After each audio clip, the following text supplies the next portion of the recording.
krityam Dvaipayano viraha kataruha juhava Putriti tanmayataya taruvo benedus Tang sarvabhut nayam munimanatosmi Bhaktya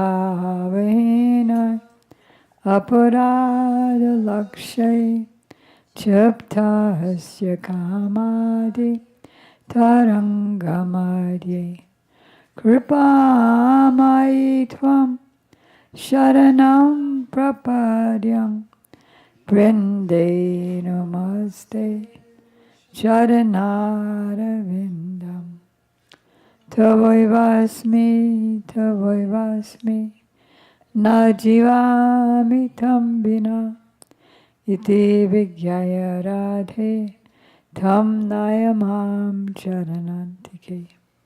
First I offer my unlimited obeisances in the dust of the lotus feet of my most worshipful Diksha Gurudev, Nitya Lila Pravishta Om Vishnupad, Astotra Sat Shishiman, Srila Bhakti Vedanta Swami Prabhupada, and the same unlimited obeisances in the dust of the lotus feet of my most worshipful Shiksha Gurudev, Nitya Lila Pravishta Om Vishnupad, Astotra Sat Shishiman, Srila Bhakti Vedanta, Narayan Goswami Maharaj and Srila Bhakti Vigyan Shishimad Bhakti Vedanta, Ban Goswami Shishimad Bhakti Vedanta, Ban Goswami Maharaj, Shishimad Bhakti Vedanta, Ban Goswami Maharaj, and Shishimad Bhakti Vedanta Siddhanti Goswami Maharaj. So today we're fortunate to be doing the second half of the glorification of Sri Krishna Keshav Brahmachari, who is a exalted godbrother of our Srila Prabhupada Bhaktivedanta Swami Prabhupada. But first, we're going to learn our verse for today. I have a challenge at the beginning of this verse. How many of you have performed japa today?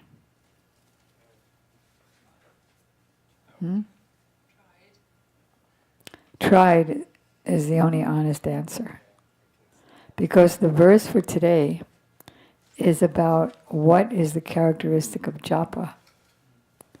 And then we can all decide whether we've done japa today or yesterday or any day. Okay, so the English translation is, when the mantra is firmly situated in the mind, and the mind is firmly situated in the mantra, it means they merge. The mind merges into the japa, and and the mantra merges into the mind, and they become one. So there becomes no difference between such a seamless connection of the mind. Such a seamless connection of the mind and mantra is the characteristic of japa. Such a seamless connection of the mind and the mantra is the characteristic of japa.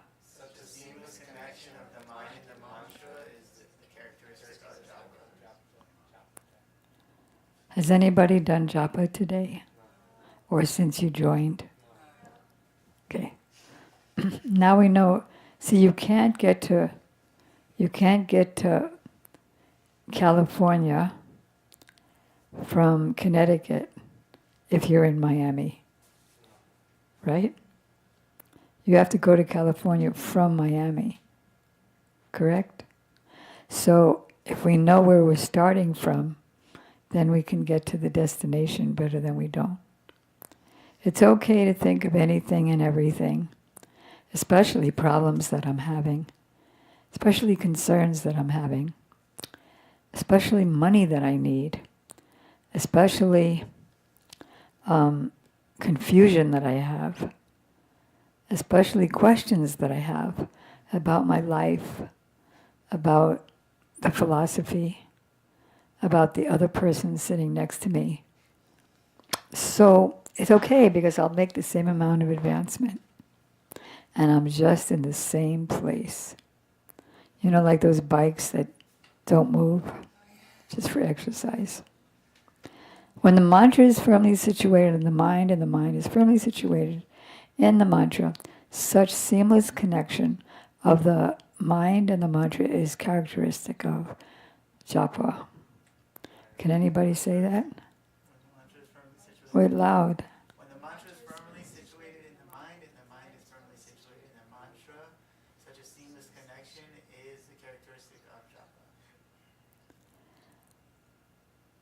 japa. Everything about Krishna is there in the mantra, the form, the fame, the pastimes. Everything is, because Krishna is absolute. So everything is there. If we just, for a more advanced devotee, everything will flow like a waterfall. Prayers will flow like a waterfall. Or what's a prayer that will flow like a waterfall? Yasya kadapi vasananchila kela nota. The pastime of Radha and Krishna on the two sides of Radha Kund, and Krishna's feeling separation. And so the air decides to do some service and brings her fragrance from her veil to the other side of Radha Kund, and goes under Krishna's nose. And Krishna feels like he has When you said the air decided to do some service, her flower fell out of her hand. Huh? Right when you said the air decided to do some service, the flower fell out of her hand. Thanks. It has a little bit of smell, this one. I pass it around.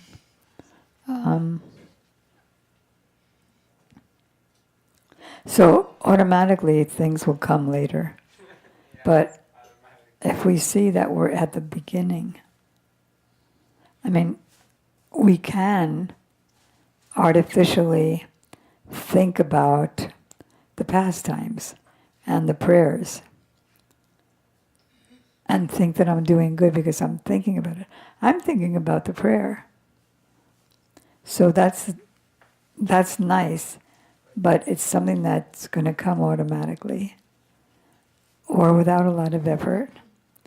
But the main thing for us now, I think on our level is, I don't think on our level, but for our level, where we haven't even connected with the name yet, so that the name will reveal itself as the form, as the fame, as the qualities, as the prayers and all that. I asked Gurudev once if I can think about the prayer to Giriraj while I'm chanting. Pramada Madhurna Leela. This was back in 92. And he said, you can think about or pray to anyone who can help you. Anyone who's in the mantra who can help you. But we haven't done the thing of surrendering to the mantra itself.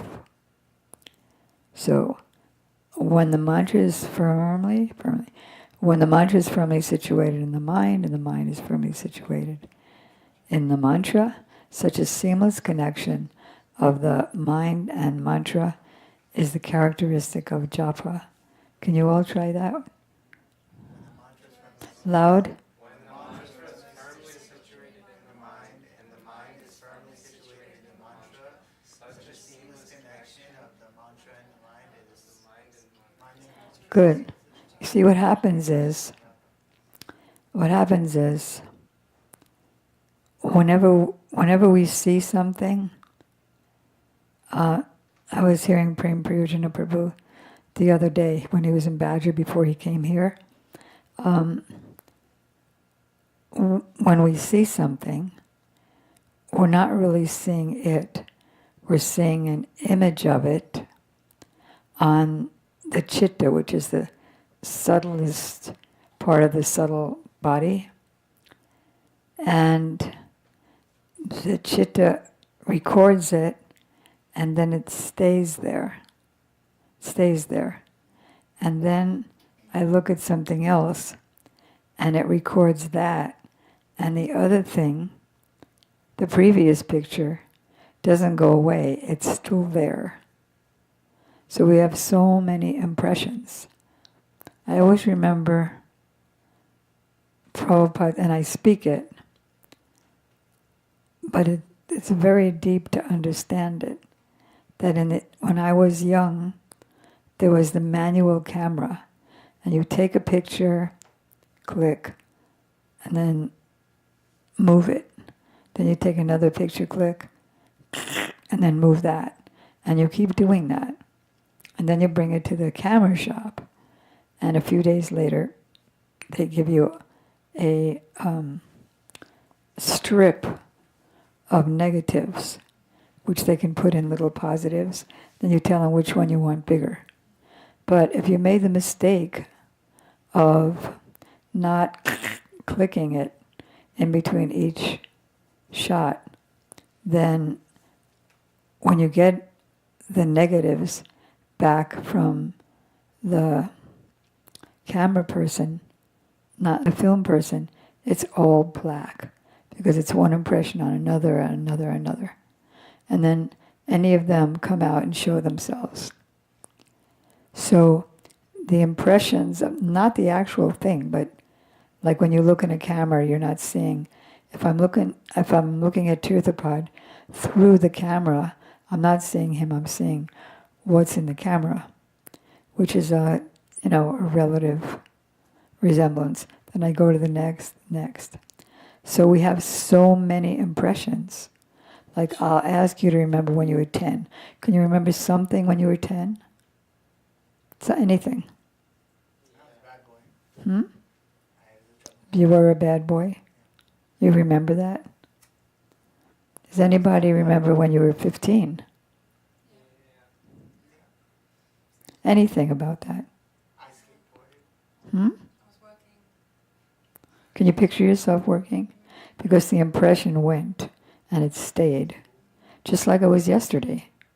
So what happens is, as soon as we try to chant, all those impressions come in, of yesterday, of what disturbed me this morning, of what I was happy about 3 days ago, what was there a year ago, don't they? Like, how did that get there? Because they're all stored. So therefore, we will really want to make a very concerted effort, as Krishna says in the Gita, from whatever and wherever the mind may wander, due to its flickering and unsteady nature, one must certainly withdraw it and bring it back under the control of the self.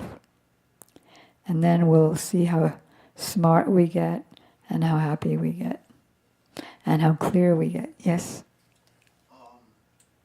So I've been experiencing when I'm doing the mantra, I'm falling into like a lucid dream, where I'm able to... Can you take the mic? Can you take the mic?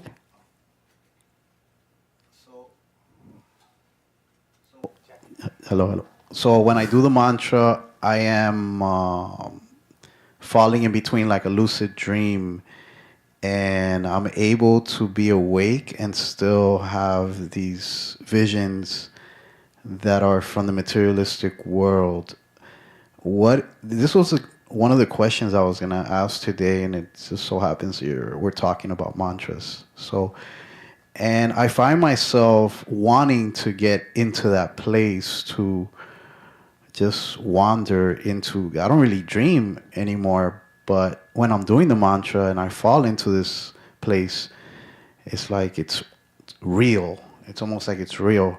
And I wake up and I'm like, oh my God. So can you explain that to me? Does that happen to other devotees, or does it happen only to me because I'm suffering in the materialistic world? First of all, everyone is suffering in the material world. No one can be happy. Even Hiranyakashipu, who could control the whole universe, wasn't happy just because his son was a devotee. And so in Jivadharma and Bhagavatam, this place is called Swapna Stan. Can you say that? Swapna Stan. Stan means place and Swapna means dream. The whole thing is a dream.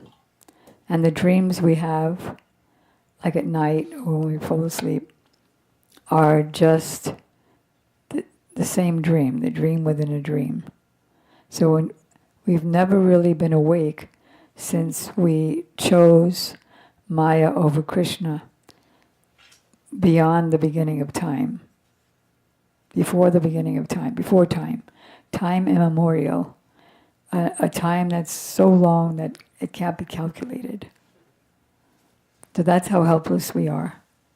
But we have the medicine. Mahaprabhu said, "Don't worry, Jiva, I've come with the medicine." You get your own present, so you can memorize it easily. Oh, we didn't do the Sanskrit yet, I forgot. Okay, repeat after me. Mano madhye stito mantro.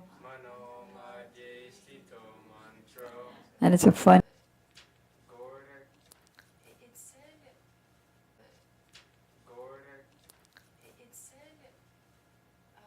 Well, in his lecture, he said it was in Hari Bhakti Vilas. Hari Bhakti Vilas. On the thing that I found on the internet of it said it was... Yeah, Gaur Govinda Archan Smaranam Padati. Yeah. Written by the same person by